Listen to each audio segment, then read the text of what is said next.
പാരമ്പര്യ വൈദ്യൻ ഷാബാസ് ഷെരീഫ് വധക്കേസിൽ 3 പ്രതികൾ കുറ്റക്കാരെന്ന് കോടതി. ഒന്നാം പ്രതി ഷൈബിൻ അഷ്റഫ്, രണ്ടാം പ്രതി ഷിഹാബുദ്ദീൻ, ആറാം പ്രതി നിഷാദ് എന്നിവരെയാണ് കുറ്റക്കാരെന്ന് കണ്ടെത്തിയത്. മനഃപൂർവ്വമല്ലാത്ത നരഹത്യാ കുറ്റം തെളിഞ്ഞെന്ന് മഞ്ചേരി അഡീഷണൽ ജില്ലാ കോടതി. മറ്റ് 9 പ്രതികളെ വെറുതെ വിട്ടു.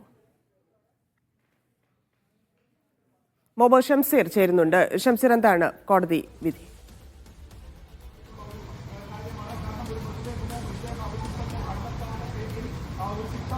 ധന്യ, മലയാളികൾക്ക് കേട്ടുകേൾവിയില്ലാത്ത കേസായിരുന്നു ഷാബാസ് ഷെരീഫ് വധക്കേസ്. ഈ കേസിൽ ഇപ്പോൾ കോടതിയുടെ വിധി വന്നിരിക്കുകയാണ്. മഞ്ചേരി അഡീഷണൽ സെഷൻസ് കോടതിയുടെ വിധി വന്നിരിക്കുന്നു. ഇതിൽ 3 പ്രതികൾ കുറ്റക്കാരാണെന്നാണ് ഇപ്പോൾ കോടതിയുടെ വിധി വന്നിരിക്കുന്നത്. ഒന്നാം പ്രതി ഷൈബിൻ അഷ്റഫ്, രണ്ടാം പ്രതി ഷിഹാബുദ്ദീൻ, ആറാം പ്രതി നിഷാദ് എന്നിവരെയാണ് കുറ്റക്കാരായി കണ്ടെത്തിയിരിക്കുന്നത്. ഒന്നാം പ്രതി ഷൈബിൻ അഷ്റഫിന്റെ മാനേജറായിരുന്നു രണ്ടാം പ്രതിയായ ഷിഹാബുദ്ദീൻ.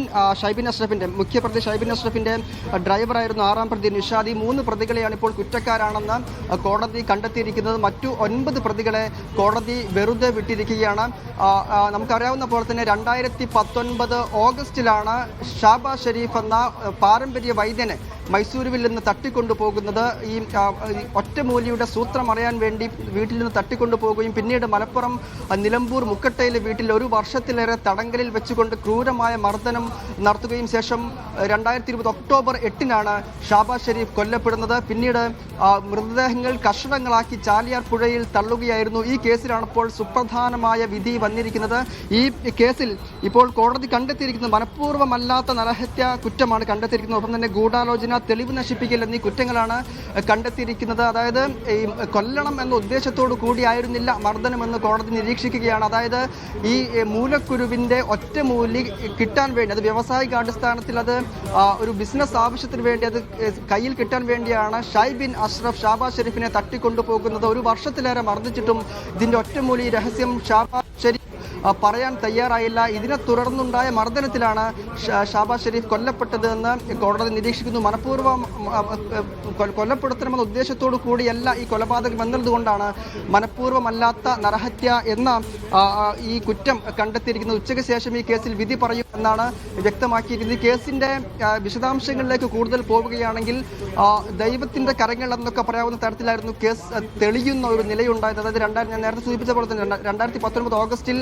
മൈസൂരുവിലെ വീട്ടിൽ നിന്നൊരു വൃദ്ധനെ ചികിത്സിക്കാനെന്ന് പറഞ്ഞ് ഷൈബിൻ അഷ്റഫ് ഷാബാസ് ഷെരീഫിനെ വീട്ടിൽ നിന്ന് ബൈക്കിൽ വിളിച്ചിറക്കി കൊണ്ടുപോകുന്നു. ഈ സമയത്ത് ഇപ്പോൾ ശിക്ഷിക്കപ്പെട്ട രണ്ടാം പ്രതി ഷിഹാബുദ്ദീനും കൂടെ ഉണ്ടായിരുന്നു. പിന്നീട് നിലമ്പൂർ മുക്കട്ടയിലെ വീട്ടിലെത്തിക്കുന്നു. നിരന്തരം ക്രൂരമായി പീഡിപ്പിക്കുന്നു. ചങ്ങലക്കീട്ടുൾപ്പെടെ പീഡിപ്പിക്കുന്നു. കാലിൽ ഇരുമ്പ് ദണ്ട് കൊണ്ട് ഉരുട്ടിയുള്ള പീഡനം. അങ്ങനെ 1 വർഷത്തിലേറെ കഴിഞ്ഞ് 2020 ഒക്ടോബറിൽ ഷാബാസ് ഷെരീഫ് കൊല്ലപ്പെട്ടതിന് ശേഷമാണ് മറ്റു പ്രതികൾ കൂടി ഈ കേസിലേക്ക് കൂടുതലായി വരുന്നത്. ഈ മർദ്ദനത്തിലൊക്കെ ചില ആളുകൾ ഉണ്ടായിരുന്നുവെങ്കിൽ കൂടി തെളിവ് നശിപ്പിക്കാനും മൃതദേഹം ചാലിയാറിൽ ഒഴുക്കാനും ഒക്കെയാണ് മറ്റു പ്രതികൾ കൂടി ഇതിൽ പങ്കാളികളാകുന്നത്. ഈ മുക്കട്ടയിലെ വീട്ടിലെ 1-ാം നിലയിൽ വെച്ച് കൊലപാതകം നടക്കുന്ന ശേഷം ബാത്റൂമിൽ വെച്ച് മൃതദേഹം ചെറിയ കഷ്ണങ്ങളാക്കി മാറ്റുന്ന ശേഷം ചാലിയാറിൽ തള്ളുന്നു.